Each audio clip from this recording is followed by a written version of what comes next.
suis Andy Poiron, entrepreneur et amoureux de sport. Je suis le propriétaire de Away, un centre de coaching hybride à 360 sur Dijon, et également consultant où j'aide les coachs sportifs et les propriétaires de studios, de box CrossFit et de clubs de fitness à développer leur entreprise. Le fitness est une passion et c'est aussi un business. Dans ce podcast, le business du fitness, je vais à la rencontre de personnes ordinaires qui vous partagent leur expérience extraordinaire. Au programme, on parle de leur parcours, de comment elles en sont arrivées là, et également de leurs difficultés, de leurs succès et de tous les éléments qui peuvent vous donner des idées pour votre propre entreprise. Se nourrir des autres est l'un des moyens les plus simples d'accélérer son propre parcours personnel. Donc faites-vous plaisir, écoutez, prenez des notes, laissez-vous inspirer et très bonne écoute. Salut à toi et bienvenue dans ce nouvel épisode du podcast Le Business du Fitness. Aujourd'hui, je te propose une plongée exceptionnelle dans l'univers de la préparation physique et de l'entrepreneuriat sportif. J'ai l'immense plaisir de recevoir Julien Vecchione, un passionné qui a su transformer sa vie grâce au sport. Dès l'âge de 3 ans et demi, il découvre le judo, une discipline qui façonnera non seulement son corps, mais aussi son esprit. Mais la vie n'est pas un long fleuve tranquille et après une blessure majeure, Julien doit repenser toute sa carrière. Comment passer d'athlète à préparateur physique de haut niveau? Comment surmonter les obstacles pour créer son propre centre de préparation physique et plus tard un média influent comme secret d'entraîneur? Julien nous partagera son parcours hors du commun, ses défis, ses succès, mais surtout ses conseils précieux pour réussir dans le monde du fitness, du coaching, de la préparation physique. Au cours de nos conversations, tu découvriras les clés pour transformer une passion en un véritable moteur de réussite. On verra les réalités du métier de préparateur physique en France et comment se démarquer. On parlera des stratégies concrètes pour lancer et développer son propre média autour justement de sa passion. Donc si tu es coach, préparateur physique ou simplement animé par l'envie de faire bouger les choses dans le monde du fitness, cet épisode est fait pour toi. Prépare-toi à être inspiré, motivé et peut-être même repenser ton approche du métier. Alors sans plus attendre, je te laisse plonger dans cette discussion passionnante avec Julien. Bonne écoute et profite. Bonjour à tous, bienvenue sur le podcast Le Business du Fitness et aujourd'hui je suis avec Julien. Enchanté Julien. Salut, enchanté. Merci, je te disais en off, merci de te prêter à ce jeu. Moi, je me réjouis chaque semaine d'avoir des nouveaux invités. J'ai la chance encore aujourd'hui de ne pas te connaître, donc je vais pouvoir rentrer dans ton cerveau et voir un petit peu ce que tu fais. Je te suis depuis pas mal de temps et puis on s'est contacté par podcast interposé, on va y revenir. Pour démarrer justement cette interview, cet épisode, est-ce que déjà tu peux te présenter pour poser le cadre? Ouais. Alors déjà, si tu veux rentrer dans mon cerveau, je te souhaite bonne chance parce que ça part dans tous les sens. T'inquiète, je suis prêt. Julien, 33 ans, je suis préparateur physique à la base dans les sports de combat et plus particulièrement judo. Ok. J'ai dédié sur la boxe, le MMA parce que forcément, il y a plus de moyens qu'en judo. Et Ouais, le défi m'intéressait un peu plus. Donc j'ai fait un cursus universitaire et aujourd'hui, je tiens un média qui s'appelle Secret d'entraîneur. Ok. Et je fais beaucoup de choses dans ce média-là, quoi. Excellent. Je sais pas si tu veux Ouais, si, j'ai y revenir, t'inquiète, j'ai y revenir. Ouais. Et Julien Petit, c'était qui, du coup? Un taiseux. Il a commencé le judo à 3 ans et demi. Ok. Il a été mordu de ça jusqu'à mes 22, 23 ans. J'ai arrêté par blessure, mais j'ai fait un peu de compète à différents niveaux, mais jamais au niveau olympique, en tout cas. Et ça m'a... Cet amour du sport, ou en tout cas le fait d'être rentré dans le sport si tôt, c'était quoi? C'était tes parents? Comment c'est fait, comment ça? Alors, on va rentrer dans la psychanalyse, c'est ça? Non, Non. mais je suis en fait, c'est toujours intéressant et on se rend compte aujourd'hui qu'il y a de moins en moins de personnes qui malheureusement pratiquent du sport. Et c'est vrai que à chaque fois que j'interviewe, il y a toujours ce passé quand même commun, en tout cas un socle assez profond de gens qui ont fait du sport très jeune, en fait, si tu veux. Alors, je t'avoue que ce que je vais te raconter, c'est ce que ma mère m'a raconté. À l'âge de 3 ans et demi, j'ai le petit frère du meilleur ami de ma sœur qui est un peu plus grande, qui a 1 an de plus que moi quasiment, qui commence le judo. Donc lui avait 4 ans, moi 3 ans et demi. Et Je sais pas pourquoi, à ma mère, je lui ai dit: «Je veux faire du judo, je veux faire du judo, je veux faire du judo». J'ai cassé les pieds avec ça, non-stop. Donc elle-même a cassé les pieds au prof de judo qui disait: «Non, non, il est trop petit, lâchez-moi, quoi». Et à peu près au milieu de l'année, il décide de me faire faire une séance d'essai en se disant, «Bon, je lui fais la séance d'essai et puis, je vais m'en débarrasser, quoi». Et de ce jour-là, je sais pas, ça avait matché. Alors j'étais trop petit pour m'en souvenir, hein, je t'avoue, mais ça avait bien matché et il a décidé de me donner ma chance que j'ai saisie à l'époque. Et je sais pas, le judo m'a toujours plu et ouais, j'avais des grosses facilités à l'école OK. mais je m'en foutais. Le seul truc qui me plaisait, c'était de travailler, dur en judo. Donc j'étais bon, mais j'étais pas un génie. C'est-à-dire qu'en étant préparateur physique des équipes de France jeunes, j'ai croisé sur un pôle France jeunes, j'ai croisé des vrais génies Ouais. qui bossaient pas et qui arrivaient à tout faire. Moi, j'étais pas trop ce profil-là, j'étais vraiment celui qui bossait, qui faisait les cours à des catégories au-dessus et cetera parce que vraiment mordu de ça. Et une relation avec le premier entraîneur forcément qui était, je vais pas dire fusionnelle, mais c'était un deuxième père, quoi. Ouais. Donc OK. forcément ça aide, à apprécier les moments qu'on passe à s'entraîner. Donc Et voilà. sans cette blessure, tu crois que tu aurais pu, percer? Mon objectif, ça a jamais été d'être champion du monde ou champion olympique. Je me suis entraîné avec des mecs qui mangeaient, qui dormaient, qui vivaient pour ça. Moi, je voulais juste être un bon judoka et le meilleur possible OK. et je voulais faire des choses qui me plaisent et le judo, ça me plaisait. Comprendre les choses, ça me plaisait et m'entraîner aussi, ça me plaisait. Donc c'est vraiment ça et non, même sans la blessure, je regardais un bon niveau national, mais je pense pas avoir le talent et le génie et le mental pour être champion olympique, en tout cas. Bon, je suppose là, on tourne en plein, plein JO. Ouais, Je suppose que tu regardes, enfin, tu es peut-être amoureux aussi de pas mal de sports comme moi, je regarde un peu tout, mais heu, c'est vrai que là, c'est un début de JO assez exceptionnel pour la France en tout cas, bah, c'est assez plaisant, quoi. ouais, particulièrement, enfin, moi qui viens du judo, forcément, c'est le sport que je regarde le plus, même si là, j'ai regardé absolument tout, quasiment depuis le début des jeux. Hem, ce qui me fait 2 ans plus plaisir, c'est que là, sur ces jeux et sur les jeux de Tokyo, c'est soit des collègues d'entraînement, soit des gens que j'ai eu sur le pôle, ou des gens, en tout cas, que je connaissais, Ah vraiment, oui, quoi. parce que forcément, c'est ta génération, enfin, en tout cas, c'est oui. Mmh. C'est ça. Et donc je me dis: «Mince, enfin, c'est des collègues ou des amis qui sont dessus ou des anciens athlètes que j'ai pu suivre». Donc ça a une valeur, supplémentaire, quoi. Tu as Donc combattu là avec, certains? Enfin, tu étais en quelle caté au judo? alors moi, j'étais en moins de 66, moins de 73.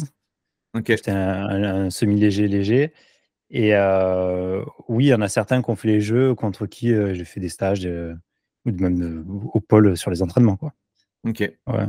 Donc j'étais, externe au pôle France parce que j'étais pas intégré dans la structure interne au lycée et cetera, c'était un peu galère et puis ça m'intéressait pas tant que ça. Moi, vraiment le but, c'était pas d'être un bon compétiteur, c'est vraiment d'être un bon judoka. C'est ça qui m'a toujours animé, rechercher et faire le beau geste plutôt que le geste efficace, c'est ce qui m'intéressait le plus, quoi. C'est là où je dis j'aurais été un j'avais pas le potentiel pour être, olympique ou équipe nationale, quoi. Ouais. Et cette bascule sur la prépa physique, elle se fait naturellement ou tu fais, je sais pas, un cursus, complètement différent avant, un autre métier et puis tu arrives, comment Non, ça non, se non, hem, au lycée pour, répondre à la question, au lycée, je décroche complètement scolairement. Je passe de premier de la classe très, très largement à dernier de la classe très, très largement parce que des profs qui m'ont un peu dégoûté de ce que c'était les cours, qui étaient, sans aucune prétention, hein, qui étaient vraiment, des gens mauvais et bêtes. Je me suis dit: «En fait, si c'est ça, faire des études pour devenir prof, ou autre, ça m'intéresse pas trop». Et donc là, je me suis complètement réfugié dans le judo. C'est-à-dire que j'ai commencé à m'entraîner, je sais même plus combien d'heures, mais je dirais un bon 20-25 heures par semaine de judo. Voilà, avec la prépa, tout à côté. Donc vraiment athlète de haut niveau, quoi. C'était devenu un métier et le lycée me plaisait pas, donc je séchais les cours, j'allais faire d'autres choses et quand j'arrive en terminale, parce que, bah, j'arrive quand même à passer en terminale scientifique à l'époque, hem, je me dis: «OK, qu'est-ce que je fais l'année prochaine?» Moi, à la base, c'était les maths qui me plaisaient bien et le sport. Là, je me dis: «Les maths, j'ai 2 de moyenne, je pense». Alors je comprends ce qui est fait, mais plus envie. ouais. Et je me dis: «OK, qu'est-ce que je fais après?» Et je me suis dit: «Bah, tiens, j'aime bien les maths, j'aime bien le sport». Le métier d'ergonome, j'étais tombé dessus par hasard. Je dis: «Bah, je vais rentrer en STAPS, faire ergonomie du sport». Donc, création de matériel, voilà, étude des postes de travail, dans le OK. mi dans les entreprises et cetera. Je me dis: «Tiens, ça m'intéresse». Et je savais que moi, originaire de Marseille, j'avais la chance d'avoir un master qui est très réputé à Marseille, dans ce milieu-là. Donc je me dis: «Je vais rentrer pour ça» et je me blesse, en deuxième année STAPS et vu que je suis blessé, compète, mais j'ai encore envie de faire du judo, je me dis: «Bah, je vais devenir entraîneur» et surtout une chose qui m'a animé, c'est de comprendre pourquoi est-ce que ça m'était arrivé. Parce que je me blesse sur un mouvement que j'ai dû faire des milliers de fois, quoi. Ce qu'on appelle une réchappe où je pose la main au sol pour faire une roue Ouais. et là, en fait, je me luxe l'épaule en arrière, ça me casse beaucoup de choses, clavicule, le sternum, Ah oui. luxé, cassé, enfin, j'ai pété tout ce que tu peux péter dans une épaule. Et donc là, il se passe une période de 2 ans où je me dis: «Bon, je peux plus utiliser mon bras», heu, où, bah, tout ce que tu as fait dans ta vie avant, il faut que tu trouves d'autres choses parce que quand tu t'entraînes plus de 20 heures par semaine et du jour au lendemain, tu peux plus t'entraîner, faut trouver une autre occupation. Ouais. Vu que j'aime pas trop sortir et que je suis très introverti bizarrement, je me suis dit que j'allais, comprendre pourquoi je m'étais blessé et faire en sorte que ça arrive pas à d'autres. Alors c'était un gros surmenage, nutrition vraiment pas ouf et on va dire je vais pas dire des entraîneurs, mal formés parce que et j'ai aucune animosité envers eux, hein, je les adore. Mais comme j'avais plusieurs entraîneurs, que je venais pas d'un club pro, tous essayaient de tirer sur la corde et moi étant un peu testard comme on dit à Marseille, c'est-à-dire un peu têtu, et que j'avais envie de bien faire, j'y allais à fond. Sauf qu'en Ouais. fait, quand tu y vas à fond 24/24, 7/7, à un moment donné, ça pète. Donc je me suis dit: «Bah, tiens, la nutrition, j'ai compris. J'aurais peut-être pas dû, manger mes paquets de Princes et boire mon litre de coca». J'exagère, hein, Mmh. mais c'est pas loin d'être ça. J'aurais pas dû gérer les régimes comme ça et surtout un truc qui aurait pu me sauver, c'était la prépa physique et à l'époque, je contacte Aurélien Broussal qui écrivait des piges, dans un magazine qui s'appelle L'Esprit du judo et je lui dis: «OK, mec, je veux me former sur la prépa physique, qu'est-ce qu'il faut faire, quoi?» Donc il me conseille d'aller faire le master à Lyon et je décide en fait d'arrêter ergonomie en deuxième année, de refaire une deuxième année pour pouvoir, après partir sur de l'entraînement sportif et donc 3e année, je pars à Lyon et je fais mon licence master là-bas. Super expérience. Je pense, peut-être les 3 meilleures années de ma vie où je découvrais plein de choses avec des gens passionnés, c'était incroyable et je pouvais tester directement parce que je entraîner sur des clubs de judo à côté. OK. Donc c'était vraiment, pas une suite logique, mais voilà, il y a quelque chose qui m'a titillé mentalement, j'ai voulu comprendre et je me suis dit: «OK, j'y vais, corps et âme, quoi». Donc voilà comment je suis arrivé dans l'entraînement. OK. Il existe toujours ce master à Lyon? Ouais, Ouais, alors il avant il existe. s'appelait master PPMR, c'était préparation physique, mentale et réathlétisation. Aujourd'hui, c'est les masters EOPS, ils ont tout regroupé, Ouais. sous la même appellation pour les faire reconnaître, je pense, un jour. OK. Heu, mais vraiment très bien parce que ça mêlait et le côté scientifique et le côté terrain. OK. C'est-à-dire que tu avais un mec qui te faisait le cours d'endurance, te disait: «Voilà, les scientifiques disent ça, maintenant on sort de suite, vous mettez votre short et on va courir». Et tu voyais que entre la théorie et la pratique, il y a vraiment un monde. Parce que quand tu t'amusais à programmer à ton pote à côté, la séance faite en théorie et qui se mettait à vomir au premier bloc, tu te dis: «Ah merde, là je pense qu'il y a un problème, quoi». Et donc c'était très, très intéressant et sur toutes les matières, c'était sur ça, vraiment une belle expérience, quoi. Je me souviens quand j'ai fait pas mal, jury d'examen, en France et puis en Suisse et c'est vrai que quand tu as un peu de recul et tout et que les étudiants te donnent, leur prépa, tu te dis: «À mon avis, il a pas dû Ouais, tester parce que ça c'est mais parce que c'est là». clair. Donc c'est vrai que ouais, il y a toujours, il y a la réalité, il y a la réalité de terrain et puis ce qu'on peut apprendre, sur les bancs de l'école, ouais. Et Exactement et c'est ce qui fait que dans oui, certaines facs, bah, les étudiants qui sortent sont complètement enfin, je vais pas dire sont nuls, c'est pas les étudiants, mais ils sont mal formés. Parce que quand, on t'apprend plus à gérer des caméras pour faire de la chronophotographie que tu ne feras jamais, ou utiliser des plateformes de force que tu utiliseras très peu, heu, et que le mec s'est pas entraîné en endurance, en souplesse, en vitesse, forcément tu vas à la casse. Parce que le mec quand il va faire une séance, tout le monde va le prendre pour un malade, quoi. Bah, de toute façon, oui, après, toute la technologie, c'est ce qui brille, donc ça fait un peu rêver ou voilà, mais c'est C'est vrai ça. qu'après, quand tu vas dans ton club, sauf si tu as la chance d'être directement et j'en ai interviewé quelques-uns et je voudrais Mmh. aussi revenir sur le métier de préparateur physique, parce que beaucoup, veulent ou «ont» entre guillemets, des étoiles dans les yeux, prépa physique, 10, sportif de haut niveau. Là, on parle de JO et tout. Mmh. Bon, la réalité aujourd'hui, voilà, c'est pas que ça. Il y en a qui arrivent Mmh. et bien sûr, mais c'est vrai qu'il y en a beaucoup qui arrêtent, je pense, le métier assez rapidement parce qu'ils Ouais. se disent ah non, en fait, c'est pas du tout ça ou je voyais pas ça comme ça. Toi, justement, tes débuts, ça se passe comment? Hem, alors je finis mon master à Lyon en étant, stagiaire sur le pôle France de Marseille. Mmh. J'avais ma famille sur Marseille et je faisais les allers-retours avec Lyon. Hem, on a de très bons résultats sur le pôle France pendant que je suis en stage, mais parce qu'on avait une génération complètement, incroyable. C'est-à-dire qu'avec ou sans moi, ils auraient, je pense, eu les mêmes résultats, clairement. Mais je me dis: «Tiens», voilà, j'avais toujours ce petit truc en tête de me dire, il y avait beaucoup de blessés sur le pôle France, comment est-ce qu'on peut réduire ça? Et donc je me suis dit: «OK, qu'est-ce qu'on peut mettre en place comme protocole? Qu'est-ce qu'on peut changer dans l'entraînement de manière générale pour éviter ça?» C'était en quelle année ça? 2015-2016, je crois. OK. Ouais, donc Et là, donc c'est bref, pas à cette époque-là, au Pôle France, il y avait pas de enfin, tout ce qui est travail, il y avait pas grand-chose non, du non, non. coup? Il y OK. avait 1 à 2 séances de prépa physique collective, donc faut t'imaginer, c'est un groupe de 70 jeunes, 35 filles, 35 mecs à peu près, séance de prépa physique collective. C'est-à-dire, en gros, tu as plein d'ateliers au milieu du Ouais, tatami. OK. On avait la chance d'avoir le tatami et la salle de muscu et de prépa physique autour. Donc ça, c'était quand même assez cool.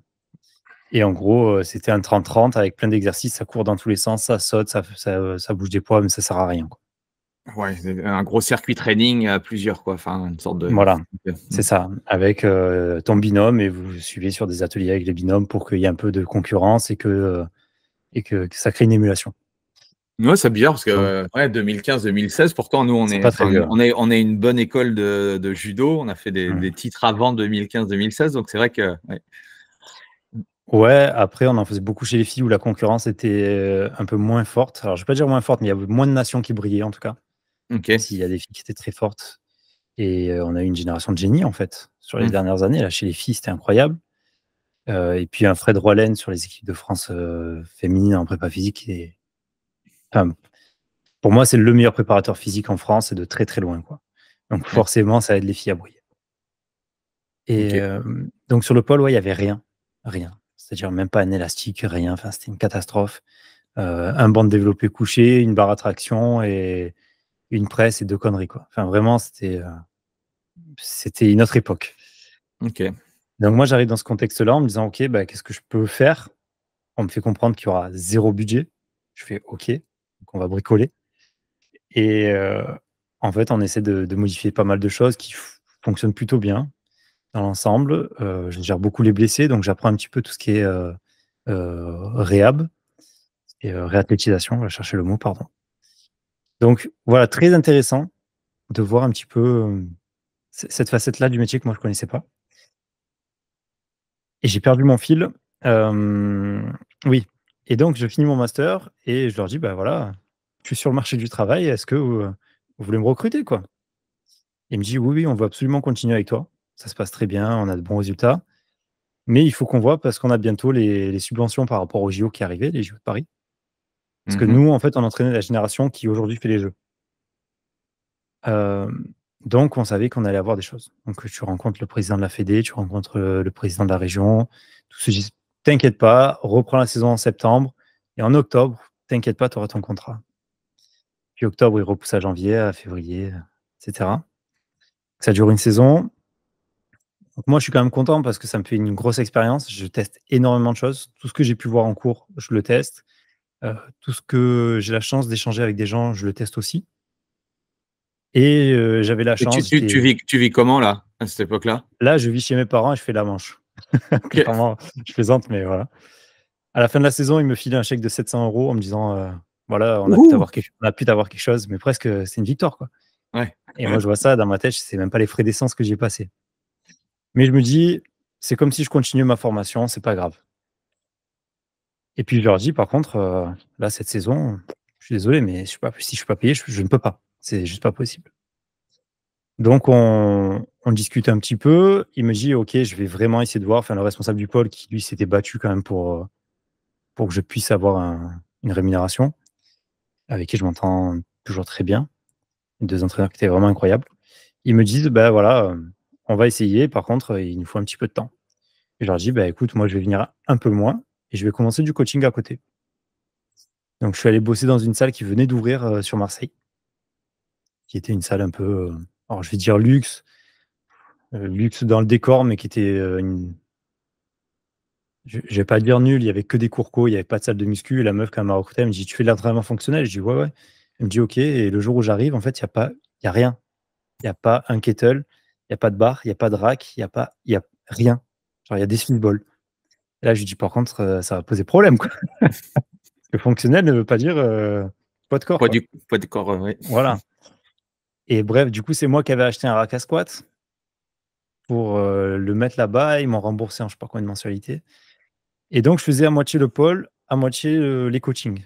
Donc dès qu'il y avait des déplacements internationaux avec le pôle et cetera, j'y allais quand même, enfin donc toujours cette double casquette où je fais du coaching un peu à défaut, mais j'ai jamais été formé pour et en fait, je me retrouve pour l'anecdote avec, ma première cliente, une femme, une américaine, 35-40 ans, assez sportive et je lui dis: «Bon, la séance d'aujourd'hui», alors je sais plus ce qu'il y avait avant et je dis: «Là, on passe aux tractions». Elle me dit: «Mais Julien, je sais pas faire de traction». Je dis: «Ouais, c'est bon, en rigolant, arrête de te foutre de ma gueule, on va aux tractions, quoi» et je lui fais faire des tractions et en fait, vraiment, genre, tu même pas les scapulas qui se serrent et là, je lui dis: «Bon, Diane, arrête de te foutre de ma gueule, on y va, quoi» et là, je vois son regard désespéré et je dis: «Merde, elle sait pas faire de traction». Et vu que j'ai grandi dans cette atmosphère où les filles font des tractions même lestées, tu vois, en judo, c'est un peu des machines en muscu les filles en judo. Je découvrais qu'en fait la plupart des gens effectivement ne savent pas faire de pompe, ne savent pas faire de traction ou de et là je me dis: «Merde, mais c'est quoi ce truc, quoi?» Donc je me prends une sacrée baffe et après avoir fini la saison, sur le pôle France de judo, je décide d'arrêter parce que, bah, toujours pas de rémunération et j'avais un peu l'impression d'être pris pour un con. Parce qu'on achète des saunas à 8 000 € mais rémunérer les mecs qui bossent sur le pôle, c'était pas possible. Sachant que je parle de moi, mais il y avait aussi le kiné, le médecin qui n'était pas rémunéré, tu vois? Enfin, le kiné qui vient 2 heures et qui facturait une séance à 10 €, il se fait un peu avoir. Mais bref et donc je me mets dans le coaching à temps plein. Ça fonctionne très, très bien, j'ai de la chance. J'avais mis quelques petits trucs en place, mais qui ont très, très vite marché. Alors, qu'est-ce qui fait que ça a fonctionné avec le recul?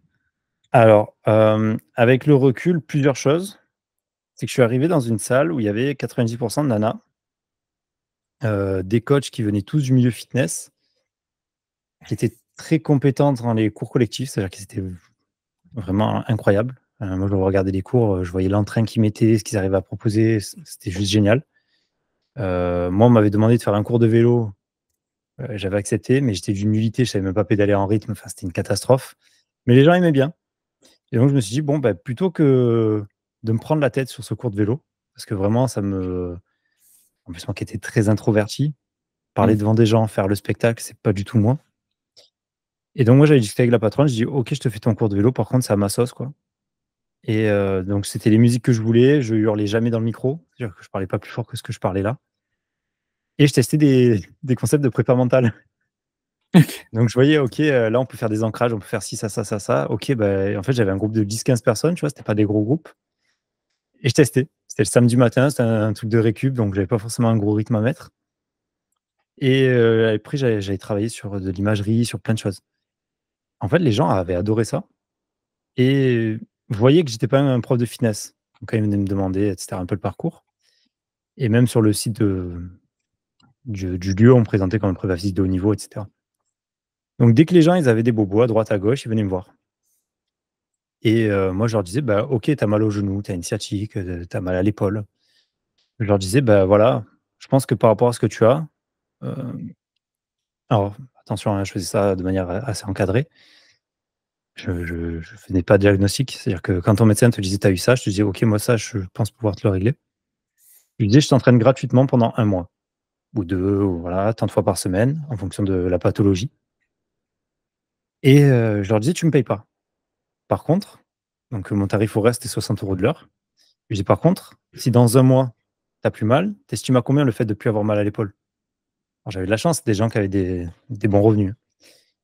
Et il me disait: «Ah moi je te paye 2 fois le prix, si tu arrives à me soigner ça, ça fait 2 ans que je le traîne, pas de souci». Et en fait, j'ai eu de la chance sur les 3-4 premiers où j'ai fait ça, heu, j'ai touché dans le mille et ça a fonctionné, quoi. OK. Donc ça m'a fait un bouche à oreille énorme et c'est devenu facile. On a fait, une newsletter avec la salle, où j'avais fait un truc, Summer Body, parce qu'il me fallait du cash pour un autre projet dont je te parlerai sûrement après. Et en fait, c'était un samedi matin, je me rappelle, la newsletter, et le samedi, c'est envoyé à 9 h. À midi, j'étais déjà plein sur mon calendrier de coaching, quoi, avec des mois d'avance. Et donc ça a vraiment explosé parce que j'avais cette figure un peu d'autorité dans la salle, hem, des compétences qui ont fait que le bouche à oreille a beaucoup aidé, et un bon capital sympathie. Je pense que ça aide beaucoup aussi. C'est-à-dire que les gens, quand ils venaient me parler, même quand j'avais pas de coaching, que j'avais arrêté le pôle, je restais dans la salle. Je faisais de la lecture scientifique, j'écrivais des choses parce que j'avais un blog à l'époque, et en fait, les gens venaient me poser des questions et je répondais, sincèrement, quoi. Ça me faisait plaisir, d'échanger avec eux sur ça, quoi. D'où l'importance du niveau d'expertise à un moment donné, qui fait que, les gens viennent te voir, parce que tu es reconnu dans un domaine, quoi. Tu vois? Je pense que ça fait pas tout, mais effectivement, si, tu es nul, les gens sont pas bêtes et ça ils s'en rendent compte. Mmh. Donc je pense qu'il faut avoir un niveau minimal que les gens sont prêts à accepter. Voilà, on te demande pas d'être, la star de la physiologie de l'entraînement, mais savoir un petit peu ce qui se passe derrière pour pouvoir répondre aux questions, je pense que c'est le minimum, ouais. Ah, c'est mon point de vue. Après, voilà, je pense que le capital sympathie joue énormément. Mmh. On connaît tous Oui. des coachs qui font 10 000 balles par mois, je sais pas qu'ils sont sympathiques, mais c'est nul leur séance. C'est des copier-coller pour tout le monde. Donc voilà, il y a où est-ce que tu veux te situer? Est-ce que tu veux être, reconnu comme, quelqu'un de bon ou un expert, un spécialiste, ou, comme un mec qui fait de la viande et qui fait de la thune? Et là, il y a pas de bonne réponse. Enfin, moi, j'ai ma bonne réponse, mais chacun ses valeurs, quoi. Yes. Et cette, et ce business-là de coaching, c'était quelle année? Tu le gardes combien de temps?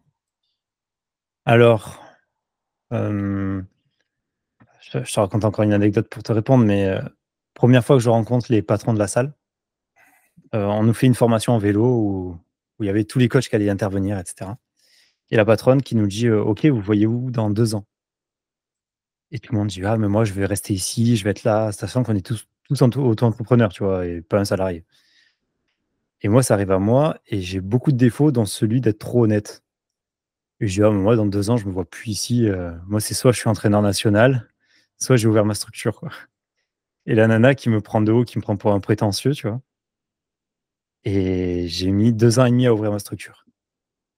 Donc je garde le coaching pendant 2 ans. Ça me permet de mettre de l'apport de côté pour ouvrir vraiment mon centre de prépa physique sur Marseille, OK. que j'ai gardé pendant 3 ans et que j'ai revendu il y a 1 an et demi à peu près, en novembre 2022, je crois. Et donc voilà, super expérience, le coaching. J'en ai encore fait un petit peu dans ma salle, parce qu'à la base, c'était vraiment faire que de la prépa physique, mais ça, on va pas mentir, hein, la prépa physique, ça paye pas assez. Donc on avait fait des transformations physiques, du coaching classique, et là, ça avait bien marché par contre. Donc ouais. Qu'est-ce que tu pourrais dire à toutes les personnes qui ont, justement cette vision de, la préparation physique par rapport au recul que tu as et à toute l'expérience aujourd'hui? Alors, aujourd'hui, il faut savoir que la préparation physique, un préparateur physique, c'est un métier qui n'est pas reconnu. C'est-à-dire que médecin, j'en sais rien, secrétaire, banquier, tout ce que tu veux, c'est reconnu. Il y a une fiche RNCP qui correspond à ça. Préparateur physique en France, ça n'existe pas. Hem, j'ai participé à même 2 syndicats qui ont essayé de faire reconnaître ça, et on est en train de bosser sur une 3e version avec plusieurs acteurs de la prépa physique en France. Mais aujourd'hui, à mon sens, ça n'aboutira jamais. C'est-à-dire que la préparation physique, c'est un terme fourre-tout. Personne n'aura jamais la même définition. C'est-à-dire que ma définition sera unique, la tienne sera totalement différente parce que tu auras peut-être un autre prisme de lecture, et celle d'une tierce personne sera encore différente. Donc, quand tu arrives au ministère en disant on a un métier qui est super, qui est obligatoire pour les athlètes de haut niveau, ce qui est aujourd'hui le cas, mais qui ne sait pas le définir, ben en fait, le ministère te dit bon, vous êtes gentil, Coco, mais revenez quand vous savez de quoi vous parlez. Et surtout quand vous serez plus nombreux. Parce que quand on mène des actions comme ça, on est 150 quoi, en France. Alors qu'il faudrait être 10 ou 15 000. Sauf que ça arrange beaucoup de monde parce que des coachs qui n'ont pas le niveau de formation, et là je ne parle pas de diplôme, hein, je parle vraiment de compétences et de connaissances, qui se prétendent préparateurs physiques, j'en vois tous les jours. Il y en a encore beaucoup dans les clubs qui font entre guillemets de la prépa et qui ont. Ah ouais. Ah oui. Ouais, je me suis un peu déconnecté moi de l'univers de la prépa, mais ok. Ouais, clairement oui. Tous les coachs sportifs se déclarent préparateurs physiques, alors qu'ils n'ont aucune notion d'entraînement, de la plupart des qualités physiques, aucune notion de planification vraiment. Et c'est pas de leur faute, c'est le niveau de diplôme qui te permet pas d'avoir accès à tant d'informations, quoi. Alors attention, je dis pas que tous les BP sont mauvais, hein. Je dis qu'ils sont pas formés à ça. Il y en a qui se sont formés a posteriori par des lectures, des échanges, d'autres formations, et c'est génial. Mais si tu restes avec ton niveau BPGEPS classique ou même CQP maintenant, c'est une catastrophe. Et donc ces gens-là bossent à 20 balles de l'heure.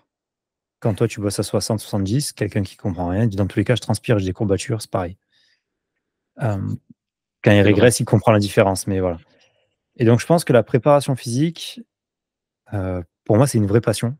Enfin, vraiment, hein, donc ça m'attriste de dire ça, mais ça n'a, je pense et j'espère me tromper, aucun avenir en France. Aujourd'hui, on forme peut-être 1 500 préparateurs physiques chaque année via le cursus STAPS, je ne parle même pas des BP. Je suis curieux de savoir combien trouvent du boulot à la fin.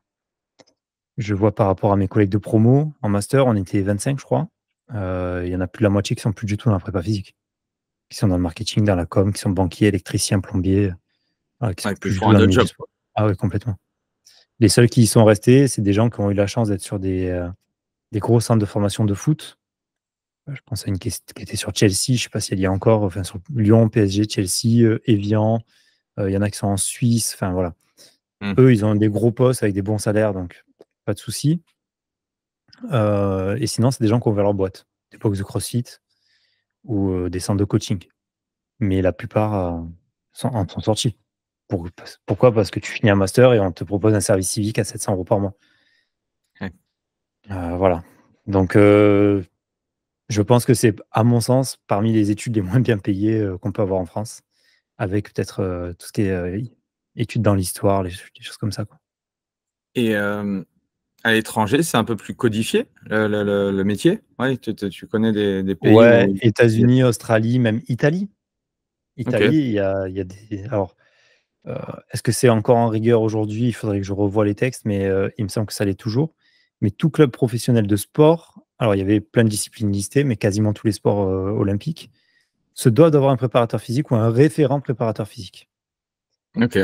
Aujourd'hui en France, tu peux ouvrir un centre de formation dans le foot sans avoir un seul prépa. Ça pose aucun problème, ou dire à un entraîneur de foot, vas-y, fais-les taper dans la balle en 3 contre 3 et ça fera la prépa. Moi, je me souviens que moi, je suis issu du foot et quand j'ai passé mon brevet d'état des métiers de la forme en 2000, là, forcément, je me suis intéressé à la prépa un peu et j'ai bien vu qu'il y avait certains gros clubs pro qui n'avaient, mais enfin voilà, les personnes, c'était parce que tu étais copain, tu avais la chance d'être le voisin de l'entraîneur et du coup, en fait, il constituait le staff et voilà. Et c'est vrai que ça m'avait dégoûté à l'époque, pour être totalement transparent. En fait, ça, c'est quelque chose qui existe dans tous les milieux. Je te dis n'importe quoi, mais tu bosses dans la restauration, tu poses 10 CV, tu vas pas avoir une réponse. Et tu vas avoir un pote qui a un restaurant, on va te le présenter. Donc forcément, le réseau, que ce soit dans l'entraînement ou n'importe où, c'est super important. Ça, c'est clair et net. Ça t'ouvre des portes où ça peut t'enfermer. Et c'est humain. J'ai plus tendance à faire confiance à quelqu'un qu'on m'a recommandé que quelqu'un que je connais pas, quoi. Mais le problème, c'est qu'aujourd'hui, dans certaines instances, je vais pas prononcer de nom, mais une grande instance française, et c'est pas la seule, sur le sport de haut niveau, il y a beaucoup plus de copinage dans les métiers de l'entraînement que de véritables compétences. Et ça fait des dégâts chez les athlètes parce que ils sont fracassés et vu que les mecs sont pas au niveau attendu, en tout cas en termes de compétences, ils comprennent même pas ce qui se passe, qu'ils continuent de les massacrer encore plus. Donc ça amène à des fins de carrière, à des dépressions, à pas mal de problématiques. Et on n'arrive pas trop à sortir de ça. Alors, avec les JO de Paris, je pense qu'il y a certaines personnes qui ont été écartées. Alors, il y en a des très bien et d'autres des de moins bonnes personnes, donc ça tant mieux. Mais il y a encore beaucoup de déchets. Je vois beaucoup là de médaillés aujourd'hui. Leurs coachs, ils sont à l'étranger. Hein. Bon, si je prends Léon Marchand qui est aux États-Unis, il y a la triathlète là. Cassandre, qui apparemment s'entraîne en Angleterre. Enfin, oui, c'est dommage parce que je pense qu'il y a des très bons profils en France, quoi. Bien sûr. Mais la problématique, c'est que tu as des bons profils. J'en discutais avec Olivier Poli, je ne sais pas si tu vois qui c'est. Un auteur sur la posture, etc. Et en fait, il me dit, mais c'est normal, tu payes des mecs 1 800 € net pour être prépa physique d'équipe nationale à Paris. Mais 1 800 € à Paris, tu peux même pas te loger. Donc, tu n'as pas envie de bosser pour ça. Et donc, tu as une offre à l'étranger. Moi, j'avais eu la chance d'avoir des offres à l'étranger. Chine, États-Unis et Canada. Chine, États-Unis, on te propose 7 000 balles par mois, quoi. Nourri, logé. Et en France, on te propose un service civique. Et tu es là, putain, non, mais pourquoi est-ce que je vais bosser à ce prix-là alors que les infrastructures sont mieux? J'ai accès à des athlètes de très, très, très, très haut niveau aussi là-bas. Nourri, logé, bien payé. Potentiellement, par exemple, aux États-Unis, on va proposer la carte verte, tu vois. Et tu dis, mince, en fait, ça vaut le coup, quoi. Tu vois, pourquoi est-ce que je vais rester en France? Donc, la plupart des bons entraîneurs français aussi s'en vont à l'étranger. Ouais, ok. Donc, voilà. Et le sport en France aujourd'hui, c'est très amateur. Dans tous les pays anglo-saxons et pays nordiques, etc., c'est beaucoup plus professionnel. Donc, tu sais que tu peux avoir une vraie carrière, évoluer, etc. Aujourd'hui, je ne connais pas beaucoup d'entraîneurs de clubs qui ont une possibilité d'évolution, quoi. Et toi, tu n'as jamais voulu, du coup, étant donné que tu as eu des propositions? Alors, Chine, je t'avoue que non. Parce que c'était à l'époque, je te parle de ça, donc 2019, je crois. Oui, Le climat pas encore le Covid, mais oui. Ouais, le climat politique chinois, c'était très compliqué. C'était au fin fond du nord de la Chine, dans un centre olympique. Je me suis dit, à tout moment, ça leur plaît pas, on me retrouvera jamais, tu vois. Donc ça, j'avais refusé direct. Ok. C'était pourquoi le judo? Alors, en gros, c'était dans un centre olympique. J'ai un trou de mémoire sur celui qui a pris le poste, du coup, un Français. J'ai discuté avec lui il n'y a pas longtemps grâce à ce il est toujours vivant, du coup. Ouais, il est toujours vivant, il est revenu en France. C'était une bonne expérience, mais il m'a dit que c'était compliqué, donc ça ne m'a pas fait regretter du tout. Okay. Mais en gros, c'était la responsabilité de l'équipe. Alors, de mémoire, il y avait judo, il y avait lutte, haltéro, et il devait y avoir une ou deux autres disciplines. Et le but, c'était de gérer un petit peu la prépa physique et de driver à la française ce qui se faisait, quoi. Ouais, tu aurais côtoyé Enfin, il a côtoyé, je suppose. Ouais, les meilleurs Chinois, ouais, clairement. Et c'était un contrat sur 3 ans parce que en Chine, alors je sais plus si c'est en Asie ou en Chine, mais ils ont l'équivalent des Jeux Olympiques, mais que d'Asie. Et c'est une grosse échéance et c'était pour préparer ça. Ok. Donc, c'était 2019, c'était peut-être 2018, je sais plus. Bref.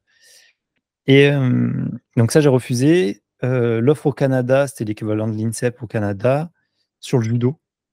Okay. C'était intéressant, mais en fait, quand j'ai regardé le salaire, c'est même pas ce que je gagnais en coaching.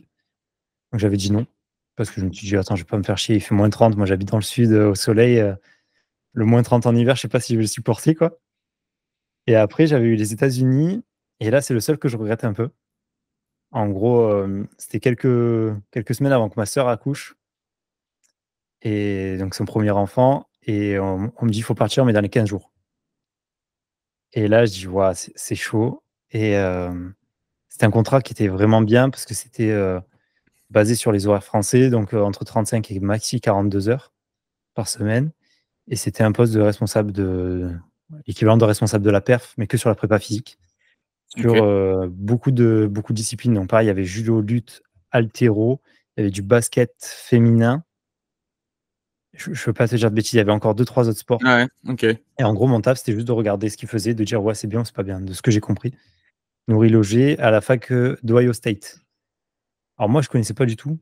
Plus tard, je me suis associé avec un mec qui était dans le foot américain qui m'a dit: «Mec, t'es un débile d'avoir refusé». Parce que c'est la plus grosse université, américaine au niveau du sport. Ah. Et j'étais là: «Ah! Bon, ben, tant pis».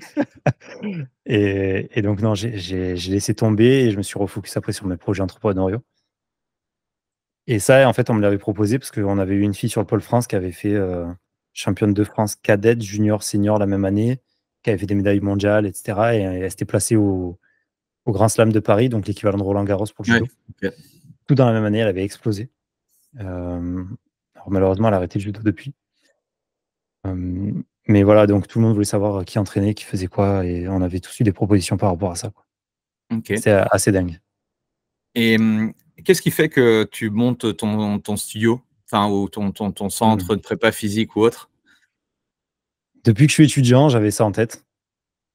J'ai toujours eu cette fibre un peu entrepreneuriale, sur plein de petits projets, pas forcément qui rapportaient de l'argent, mais des choses que je voulais lancer. Je suis un homme à projet plus qu'à argent et je m'étais toujours dit: «Un jour, j'ouvrirai mon centre de prépa physique». Pour une chose, c'est de pas être bridé, de pas être, limité par, une politique fédérale un peu en retard ou des gens qui comprennent pas ce que je fais. Et quand j'ai vu que les coachings, ça fonctionnait bien, je dis: «Bah, en fait, si je fais le même chiffre d'affaires en coaching qu'avec ma boîte, c'est viable, donc je le fais». Ça a été très compliqué à lancer. Les banques ne nous faisaient pas trop confiance parce qu'à Marseille, il faut savoir que salle de sport égale blanchiment d'argent. Alors, je OK. suis pas mafieux, mais quand j'allais voir les banques, tout le monde me disait: «Mais pourquoi vous voulez faire ça, quoi?» Et ça s'est vérifié derrière après, parce qu'il y en a plein qui m'ont raconté un peu des anecdotes sur des salles et cetera. Effectivement, c'était tenu par le milieu et Ah ils ouais, se sont OK. battus leurs millions en détournant les banques, donc c'était red flag absolu. Donc j'ai mis longtemps à trouver ça et Tu étais où sur, Marseille, du coup? dans le quartier de la Timone, rue du Camas, c'est une salle qui existe toujours, mais qui a été, récupérée par enfin, que j'ai revendue à mes salariés de l'époque OK, et ils ont un peu changé, là, ils sont beaucoup plus coaching, ils font plus trop de prépa physique, je crois. OK. Hem, donc voilà et c'était une 1re vraie expérience entrepreneuriale que je voulais mener parce que j'avais d'autres projets en tête, quoi. Donc voilà, j'ai passé 3 ans là-bas, j'ai appris énormément de choses, du bon et du moins bon. Alors On a du coup, vécu ouais, pour les coachs ou les pros qui nous écoutent, c'est quoi les enseignements que tu en retires de ça? Si tu devais redémarrer, ou refaire, qu'est-ce que tu referais de différent? Ou pour ceux qui veulent, justement se lancer là, quels sont les trucs à alors faire attention? c'est bête, mais même si, à la fin, ça s'est très mal passé avec, l'associé que j'avais pris. Parce qu'en gros, la banque m'avait suivi, mais il m'avait dit: «Il te faut un associé» et j'avais, OK. rencontré un mec, dans la salle où je coachais avant, qui me paraissait être correct et je lui ai dit: «Bon, tu voulais bosser, en tant que salarié chez moi. Aujourd'hui, si on s'associe pas, j'ai aucune solution». Donc on s'est associés, je lui ai filé un pourcentage, je lui ai même pas demandé 1 € et je lui ai dit: «Voilà, le projet est là, signe en bas avec le crédit» et vu qu'il était propriétaire de son appart, en gros, il hypothéquait son appart, quoi. OK. Mais on parle d'un crédit à 65 000 €, tu vois? Enfin, c'est pas énorme Oui. Mmh. et en fait, ce mec-là m'a planté beaucoup, m'a volé beaucoup et ça en est arrivé à la fin où je lui ai dit que s'il remettait les pieds à la salle, ça se passait, très, très mal. Parce que je suis quelqu'un de très gentil, mais de très impulsif parfois et donc voilà, il s'est barré. Mais donc si j'ai une recommandation, c'est que vous connaissiez la personne ou pas, bien ou pas, faites un contrat d'associé, ça vaut 1 500 balles et ça vous sauvera, de dizaines de milliers d'euros de pertes. Parce que moi, c'est clairement, ça se chiffre en plusieurs Ouais. dizaines de milliers d'euros.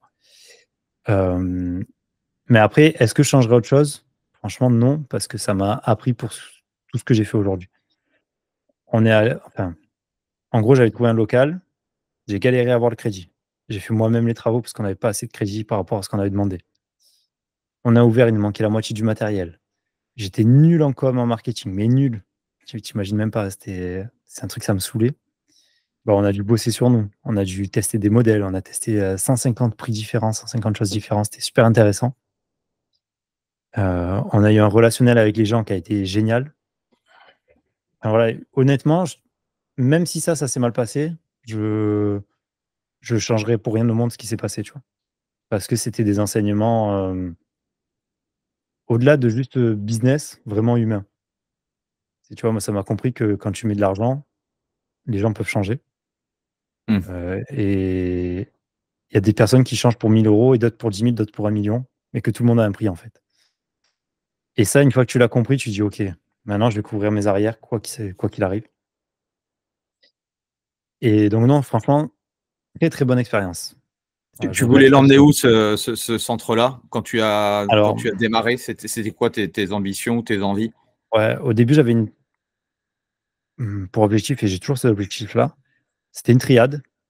Donc c'était une franchise de salle de prépa physique, du suivi à distance pour les athlètes, qui leur coûterait pas cher si jamais ils ont pas les moyens. Parce que moi, le but, c'est j'ai fait un centre de coaching où on arrivait à descendre les prix à 45 € de l'heure, le coaching à peu près, plus l'accès en illimité. Donc on était très bas en termes de tarifs, mais moi, je voulais que ce soit accessible au plus de monde possible. Donc on faisait beaucoup d'efforts là-dessus et tout en payant très bien nos coachs. Donc on avait très peu de marge, mais ça nous permettait, de vivre parce qu'on avait quand même pas mal de volume. Donc franchise, le suivi à distance et le système de formation, les centres de formation. J'ai compris que la franchise, en fait, en salle de sport, parce que j'aurais pu fermer et en rouvrir une, hein, j'avais, tout ce qu'il fallait, j'avais les contacts avec les fournisseurs, j'avais tout. Et je me suis dit: «Mince, c'est 70 heures de boulot par semaine». Je suis, pieds et mains liés finalement pour le faire bien fonctionner. Le faire fonctionner, c'est facile, le bien faire fonctionner, il faut être là. Et donc je me suis dit: «OK, est-ce que, ça vaut le coup finalement d'ouvrir cette franchise-là?» Et je me suis dit: «Pas pour le moment». Et je me suis dit: «Bon, qu'est-ce que je fais?» Tu vois? Une fois que tu as vendu la boîte, et j'avais, un peu avant le covid, organisé quelques séminaires dans la salle avec Olivier Bollier notamment, avec, Mathieu Chirac, avec, Tristan de Feuillet-Vang, Didier Reis, et ça avait bien marché. Je crois qu'on fait une trentaine de personnes qui venaient voir, et moi, c'était juste pour me former gratuitement, en fait. Tu vois, j'avais mis les places en vente pas très cher. Je disais: «Ouais, bah, venez passer la journée avec nous», moi, ça me payait, les frais de déplacement et la paye du mec, et je me formais. En plus de me faire un réseau, dans ce milieu-là qui m'intéressait. Et donc très intéressant, et puis covid arrive, donc tu annules tout, et c'est là que je me dis: «Bon, en fait, la salle, ça m'a saoulé». J'étais un peu à 2 doigts du burn-out, tu vois? Enfin, franchement, je bossais beaucoup, et je me dis: «Bah, ce qui m'intéresse moi aujourd'hui, en prenant du recul, hein, c'était d'échanger avec des gens, du milieu et passionnés comme moi. C'était partager ça et c'était me former». Et du coup, je me suis dit: «Bah, en fait, si j'ouvre un média, je fais les 3 et en plus, peut-être que je vais gagner de l'argent, quoi». Et donc quand j'ai vendu ma boîte, je me suis dit: «Je vais lancer, ce média-là». J'ai bossé 6 mois dessus et j'ai lancé Secret d'entraîneur, donc ça fait pile 1 an, et l'objectif, c'est vraiment d'informer et de former un maximum d'éducateurs sportifs au sens large, que ce soit de haut niveau ou pas, à, ce qui se fait, aujourd'hui dans le milieu de l'entraînement, quoi. Parce qu'il y a plein de formations qui ont 40 ans de retard. Donc Bon j'aimerais alors, bien développer. ouais, je vous conseille d'aller du coup écouter le podcast, que j'ai pas tout écouté non plus, parce que j'écoute pas mal aussi de podcasts, mais je peux pas tout écouter. Mais C'est normal. je pense que vous pouvez, enfin c'est vraiment super super ce que vous faites. Donc félicitations à ça. Tu avais connu le média, tu avais connu le podcast comment? Toi aussi, tu es consommateur de podcasts ou pas du tout? Enfin, Alors, comment ça s'est fait? Parce que, bon, même si aujourd'hui c'est un peu plus médiatisé, mmh, moi je le pousse aussi beaucoup auprès des professionnels que j'accompagne, parce que je crois que c'est ouais, un outil qui est assez fantastique, et surtout, créer un média, comme tu dis, ça t'apporte énormément de choses. Toi, personnellement, parce que moi aussi, quand j'ai créé le podcast, je l'ai fait simplement pour moi, sans avoir mmh. un objectif long terme là-dessus. Mais c'est vrai que le pilier média, ça fait partie, c'est un acquis en fait que tu mets en place. Alors c'est long à mettre en place, il y a plein de choses, mais c'est un pilier très très fort qui va durer en fait des années, quoi. Bah, j'étais pas trop consommateur de podcasts. J'en avais Ok. écouté quelques-uns, et cetera. Heu, le seul que j'écoutais vraiment, c'était Thinkerview. Je sais Mhm. pas si tu vois ce que c'est un peu, mais sur, géopolitique, économie, et cetera. Et je me suis dit: «Mince, d'habitude, on écoute des trucs qui durent un quart d'heure, une demi heure, les gens ils». Tu vois, j'ai écouté, de Julien Stouric, Objectif Performance, j'avais écouté quelques épisodes, voilà, des gens comme ça, qui sont très intéressants et que j'aime bien. Mais en fait, ça dure une demi heure. Le mec, une fois qu'il s'est présenté, tu pas allé gratter vraiment sa pensée, et cetera. Et je me suis dit: «Bah, moi, en fait, ce qui m'intéresse, quand j'ai un entraîneur en face, c'est un peu la même chose que quand j'étais en stage à l'INSEP avec mes judokas. Je discutais avec des entraîneurs, on passait 2 heures et on voyait pas le temps passer, quoi. Et là, tu comprends comment il entraîne, tu comprends sa philosophie, tu comprends plein de choses. Et je me suis dit, bah, je vais créer un média où on va prendre le temps, un peu comme Thinkerview, où l'invité va être vraiment au cœur de la réflexion. C'est-à-dire que moi, personnellement, je suis pas important. Et tu peux le voir là. Alors, je suis en train de tourner la saison 3 qu'on sort dans quelques semaines, là, fin août, où on tourne. C'est la première fois où je décide de me mettre en avant, de me montrer, d'avoir une caméra sur moi quand je pose des questions pour qu'on voit ma tête. Parce qu'on me l'a énormément demandé. Mais à la base, je voulais même pas me montrer déjà parce que je suis pas à l'aise. Tu vois, d'être avec toi en vidéo, c'est un exercice pour moi. Et donc, je m'étais dit, bon, ce qui est important, c'est vraiment la personne et ce qu'elle a à transmettre. Et je voulais vraiment que, à la fin de l'épisode, quand tu termines l'épisode, tu te dises, OK, j'ai écouté l'épisode avec, j'en sais rien, Fred Roalen, parce qu'on parlait tout à l'heure. Je comprends comment il fonctionne et je peux m'inspirer de certaines choses. Alors certes, il est dans le judo, je dis n'importe quoi, moi, je peux être dans le kayak et dire, bah, OK, ce qu'il a dit en judo, je peux faire un transfert et comprendre des choses sur mon activité qui est le kayak, l'aviron, j'en sais rien, quoi. Et ce qui m'importait, c'était cette transversalité et de dire, bah, on n'a pas le même milieu, on n'a pas la même culture, mais on a forcément des points communs. On n'a juste pas pensé à connecter, quoi. Et l'émission, je l'ai créée vraiment par rapport à ça et avec cette vision-là. Mais Et non, surtout, tu fais en live. alors ouais, c'est en live, je me déplace. Ça, c'était vraiment un choix par rapport à la qualité. Mais là, c'était vraiment mon business model, quoi. C'était de dire: «Tout se fait à distance». La qualité, elle est cool, tu vois? Mais tu peux pas forcément gérer. Mmh. Si le mec, il a un micro de merde ou une connexion de merde, bah, ton épisode, il est nul juste à cause de ça. Pourtant, tu as posé les bonnes questions, tu as bossé ton truc et tout. Mais personne va le regarder ou tout le monde va arrêter au bout de 3 minutes parce que, bah, la Ouais. qualité, elle est pas bonne, quoi. Sauf que, bah, c'est un inconvénient, c'est que ça coûte cher.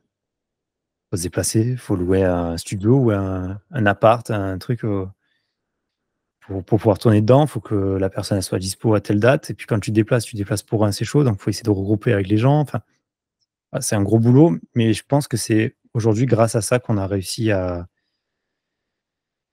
bien grossir sur les réseaux, quoi. Enfin, je pense que c'est un peu le secret, sans être un secret de la réussite. J'ai été à un séminaire là justement de podcasteurs et j'avais rencontré un mec qui expliquait lui aussi se déplace et il interviewe tous les grands champions automobiles et tout. OK. Ouais, c'était super passionnant. Bon, il a une chaîne de fou quoi.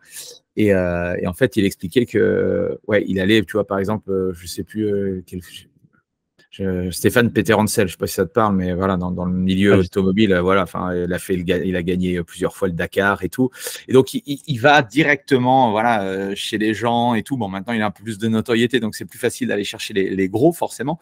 Mais il expliquait que, voilà, le fait